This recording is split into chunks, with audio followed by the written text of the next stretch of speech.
ನಮಸ್ಕಾರ. E is equal to mc². ಬಹುಶಃ ಇದು ಜಗತ್ತಿನ ಅತಿ ಹೆಚ್ಚು ಪರಿಚಿತವಾದ ಸಮೀಕರಣ. ನಾವು ಇದನ್ನ ಎಲ್ಲೆಡೆ ನೋಡಿರ್ತೀವಿ, ಆದರೆ ಇದರ ನಿಜವಾದ ಅರ್ಥವಾದ್ರೂ ಏನು? ಬನ್ನಿ ಒಟ್ಟಿಗೆ ಸೇರಿ ಈ ಅದ್ಭುತ ಸೂತ್ರದ ಒಂದೊಂದೇ ಭಾಗವನ್ನ ಬಿಡಿಸಿ ಅದರೊಳಗಿನ ರಹಸ್ಯವನ್ನ ತಿಳಿದುಕೊಳ್ಳೋಣ. ಹಾಗಾದ್ರೆ ಈ ಪ್ರಪಂಚದ ಅತ್ಯಂತ ಫೇಮಸ್ ಈಕ್ವೇಷನ್ನ ನಿಜವಾದ ಅರ್ಥವೇನು? ಇದು ಬರೀ ಸೈನ್ಸ್ ಪುಸ್ತಕಗಳಲ್ಲಿರೋ ಒಂದು ಫಾರ್ಮುಲಾನಾ, ಅಥವಾ ನಿಮ್ಮೆಲ್ಲರ ಬದುಕಿನ ಮೇಲೂ ಇದರ ಪ್ರಭಾವ ಇದೆಯಾ? ಬನ್ನಿ ಇದರ ಹಿಂದಿನ ಅಸಲಿ ಕಥೆ ಏನು ಅಂತ ನೋಡೋಣ. ಸರಿ, ಈ ಇಡೀ ಸಮೀಕರಣವನ್ನ ಸರಿಯಾಗಿ ಅರ್ಥ ಮಾಡ್ಕೊಳ್ಳಕ್ಕೆ ನಾವು ಈ ಹಾದಿಯಲ್ಲಿ ಹೋಗೋಣ.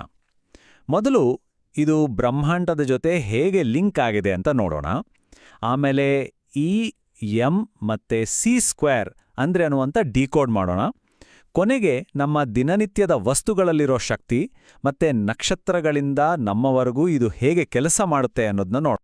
ಮೊದಲನೇ ಭಾಗ, ಎಲ್ಲದಕ್ಕೂ ಒಂದೇ ಸೂತ್ರ, ಒಂದೇ ಒಂದು ಈಕ್ವೇಷನ್ನಲ್ಲಿ ಇಡೀ ಬ್ರಹ್ಮಾಂಡ. ಇದು ಸುಮ್ಮನೆ ಅಕ್ಷರಗಳಲ್ಲ, ಇದು ನಮ್ಮ ಯೂನಿವರ್ಸ್ ಹುಟ್ಟಿದ ಕಥೆಯನ್ನೇ ಹೇಳುತ್ತೆ. ನಮ್ಮ ಬ್ರಹ್ಮಾಂಡದ ಕಥೆ ಶುರುವಾಗಿದ್ದೆ ಬಿಗ್ ಬ್ಯಾಂಗ್ ಅನ್ನೋ ಒಂದು ದೊಡ್ಡ ಸ್ಫೋಟದಿಂದ.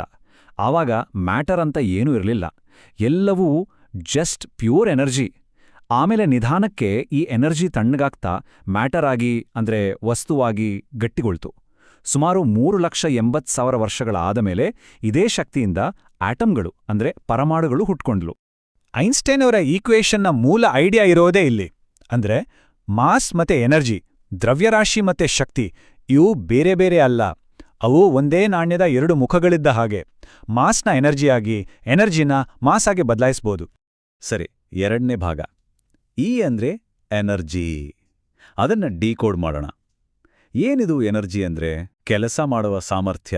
ಸಮೀಕರಣದ ಮೊದಲ ಅಕ್ಷರ ಈ ಬಗ್ಗೆನೇ ಈಗ ಮಾತಾಡೋಣ.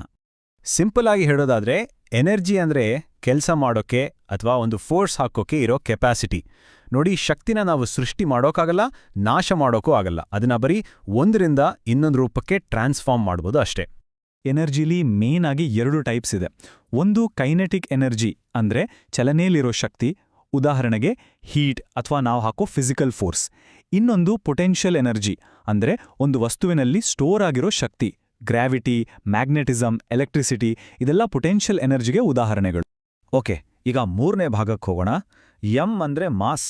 ಅದನ್ನ ಡಿಕೋಡ್ ಮಾಡೋಣ. ಪ್ರತಿಯೊಂದು ವಸ್ತುವನ್ನು ರೂಪಿಸೋ ಸ್ಟಫ್ ಇದೆಯಲ್ಲ, ಅದೇ ಮಾಸ್. ಮಾಸ್ ಅಂದ್ರೆ ಒಂದು ವಸ್ತುವಿನಲ್ಲಿ ಎಷ್ಟು ಮ್ಯಾಟರ್ ಅಥವಾ ವಸ್ತು ಇದೆ ಅನ್ನೋದು. ಸಿಂಪಲ್, ಇದನ್ನ ನಾವು ಕಿಲೋಗ್ರಾಂನಲ್ಲಿ ಅಳತೆ ಮಾಡ್ತೀವಿ. ಅಂದ್ರೆ ಒಂದು ವಸ್ತುವನ್ನ ಮಾಡೋಕ್ಕೆ ಎಷ್ಟು ಕಣಗಳು ಬೇಕಾಯ್ತು ಅನ್ನೋ ಲೆಕ್ಕಾಚಾರನೇ ಅದರ ಮಾಸ್. ಇಲ್ಲಿ ಒಂದು ಕಾಮನ್ ಕನ್ಫ್ಯೂಷನ್ ಇದೆ, ಅದನ್ನ ಕ್ಲಿಯರ್ ಮಾಡ್ಕೊಳ್ಳೋಣ. ಮಾಸ್ ಮತ್ತೆ ವೇಟ್ ಅಂದ್ರೆ ದ್ರವ್ಯರಾಶಿ ಮತ್ತೆ ತೂಕ ಎರಡೂ ಒಂದೇನಾ? ಖಂಡಿತ ಅಲ್ಲ. ಮಾಸ್ ಎಲ್ಲೇ ಆದ್ರೂ ಒಂದೇ ಥರ ಇರುತ್ತೆ, ಆದ್ರೆ ತೂಕ ಗ್ರಾವಿಟಿ ಮೇಲೆ ಡಿಪೆಂಡ್ ಆಗತ್ತೆ. ಅದಕ್ಕೆ ಅಲ್ವಾ ಚಂದ್ರನ್ ಮೇಲೆ ನಮ್ಮ ವೇಟ್ ಕಡಿಮೆ ಆಗೋದು, ಆದ್ರೆ ನಮ್ಮ ಮಾಸ್ ಅದು ಅಷ್ಟೇ ಇರುತ್ತೆ. ಸರಿ, 4ನೇ ಭಾಗ. ಈಗ ಬರ್ತಿದೀವಿ ನೋಡಿ ಈ ಈಕ್ವೇಷನ್ನ ಅತ್ಯಂತ ಪವರ್ಫುಲ್, ಮೋಸ್ಟ್ ಮಿಸ್ಟೀರಿಯಸ್ ಭಾಗಕ್ಕೆ. ಅದೇ c². c² ಅಂದ್ರೆ ಬೆಳಕಿನ ವೇಗದ ವರ್ಗ. ಇದೊಂಥರ ಮ್ಯಾಜಿಕ್ ನಂಬರ್, ಎಲ್ಲ ಲೆಕ್ಕಾಚಾರನೂ ಬದಲಾಯಿಸ್ಬಿಡುತ್ತೆ. ಇಲ್ಲಿ ಸಿ ಅಂದ್ರೆ ಬೆಳಕಿನ ವೇಗ. ಅದೆಷ್ಟು ಗೊತ್ತಾ? 1 ಸೆಕೆಂಡಿಗೆ ಸುಮಾರು 3 ಲಕ್ಷ ಕಿಲೋಮೀಟರ್. ಅಬ್ಬಾ! ಅಂದ್ರೆ ಒಂದೇ ಒಂದು ಸೆಕೆಂಡ್ನಲ್ಲಿ ನಮ್ಮ ಭೂಮಿನ 7 ಸಲ ಸುತ್ತಾಕ್ಬೋದು. ಇಡೀ ಯೂನಿವರ್ಸ್ನಲ್ಲೇ ಇದಕ್ಕಿಂತ ಸ್ಪೀಡಾಗಿ ಏನೂ ಹೋಗೋಕ್ಕಾಗಲ್ಲ. ಇದು ಕಾಸ್ಮಿಕ್ ಸ್ಪೀಡ್ ಲಿಮಿಟ್. ಈಗ ಆ ದೊಡ್ಡ ನಂಬರ್ನ ಸ್ಕ್ವೇರ್ ಮಾಡಿದ್ರೆ, ಅಂದ್ರೆ c ಮಾಡಿದ್ರೆ ನಮಗೆ ಸಿಗೋದು 90,000 ಕೋಟಿ. ಇದೊಂದು ದೊಡ್ಡ ನಂಬರ್. ಇದು ಸುಮ್ಮನೆ ನಂಬರ್ ಅಲ್ಲ, ಇದೊಂದು ದೈತ್ಯ ಮಲ್ಟಿಪ್ಲಾಯರ್. ಮಾಸ್ನ ಎನರ್ಜಿಯಾಗಿ ಕನ್ವರ್ಟ್ ಮಾಡುವ ಮ್ಯಾಜಿಕ್ ಕೀ ಇದು. ಹೌದು, ಇದು ಬ್ರಹ್ಮಾಂಡದ ಸ್ಪೀಡ್ ಲಿಮಿಟ್ನ ಸ್ಕ್ವೇರ್. ಅದಕ್ಕೇನೆ ಒಂಚೂರು ಮಾಸ್ ಇದ್ರೂ ಸಾಕು, ಅದರಿಂದ ನಾವು ಊಹಿಸೋಕು ಆಗದಷ್ಟು ದೊಡ್ಡ ಪ್ರಮಾಣದ ಎನರ್ಜಿನ ಹೊರಗೆ ತೆಗಿಬೋದು. 5ನೇ ಭಾಗ, ನಮ್ಮ ದಿನನಿತ್ಯದ ವಸ್ತುಗಳಲ್ಲಿ ಅಡಗಿರೋ ಶಕ್ತಿ. ಇಲ್ಲಿವರೆಗೂ ಬರೀ ಥಿಯರಿ ಮಾತಾಡಿದ್ವಿ ಅಲ್ವಾ? ಈಗ ಇದನ್ನ ನಮ್ಮ ಕಣ್ಣು ಮುಂದೆ ಇರೋ ಸಾಮಾನ್ಯ ವಸ್ತುಗಳಿಗೆ ಅಪ್ಲೈ ಮಾಡಿ ನೋಡೋಣ. ಆಗ ನೋಡಿ ಇದರ ನಿಜವಾದ ಪವರ್ ಏನು ಅಂತ ಗೊತ್ತಾಗೋದು. ಒಂದು ಚಿಕ್ಕ ಪೇಪರ್ ಕ್ಲಿಪ್ ತಗೊಳ್ಳೋಣ. ಅದರಲ್ಲೆಷ್ಟು ಎನರ್ಜಿ ಲಾಕ್ ಆಗಿರ್ಬೋದು ಅಂತ ಗೆಸ್ ಮಾಡ್ಬೋದಾ? ಒಂದು ವೇಳೆ ಅದರಲ್ಲಿರೋ ಎಲ್ಲಾ ಮಾಸ್ನ ಎನರ್ಜಿಯಾಗಿ ಬದಲಾಯಿಸಿದ್ರೆ ಅದರಿಂದ ಬರೋ ಶಕ್ತಿ ಅಮೆರಿಕಾದಲ್ಲಿರೋ ದೊಡ್ಡ ಲೇಕ್ ಟಾಹೋ ಅನ್ನೋ ಸರೋವರದ ಸಂಪೂರ್ಣ ನೀರ್ನ ಕುಚ್ಚೋಕ್ ಸಾಕಾಗುತ್ತೆ. ಹೌದು, ನಿಜವಾಗ್ಲೂ ಜಸ್ಟ್ ಒಂದು ಪೇಪರ್ ಕ್ಲಿಪ್ನಿಂದ.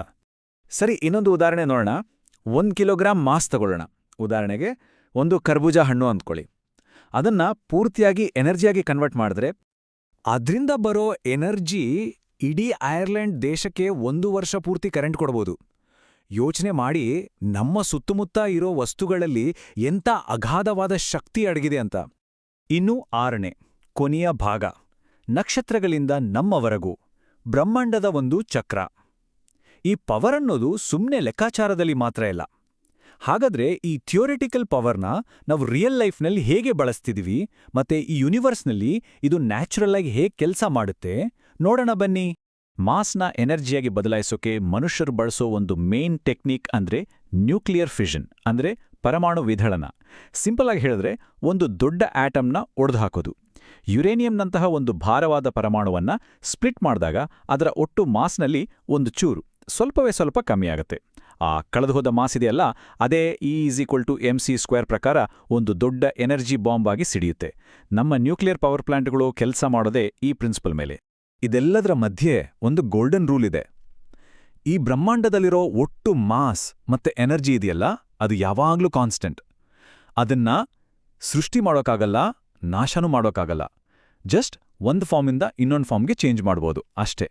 ಕೊನೆಯದಾಗಿ ಹೇಳೋದಾದ್ರೆ, ಬ್ರಹ್ಮಾಂಡ ಅನ್ನೋದು ಒಂದು ನಿರಂತರವಾದ ಹರಿವು. ಅದು ದ್ರವ್ಯರಾಶಿಯನ್ನ ಮತ್ತೆ ಶಕ್ತಿಯಾಗಿ ಬದಲಾಯಿಸ್ತಾ ನಾವು ಜೀವನ ಅಂತ ಕರೆಯೋ ಈ ಇಡೀ ಎನರ್ಜಿ ಪ್ರಾಸೆಸ್ನ ಶುರು ಮಾಡುತ್ತೆ. ಸೂರ್ಯನಿಂದ ಬರೋ ಬೆಳಕಿನಿಂದ ಹಿಡಿದು ನಮ್ಮ ದೇಹದಲ್ಲಿರೋ ಶಕ್ತಿವರೆಗೂ ಎಲ್ಲವೂ ಇದೇ ಮಾಸ್ ಎನರ್ಜಿ ಸೈಕಲ್ನ ಒಂದು ಭಾಗ. ಅದ್ಭುತ ಅಲ್ವಾ?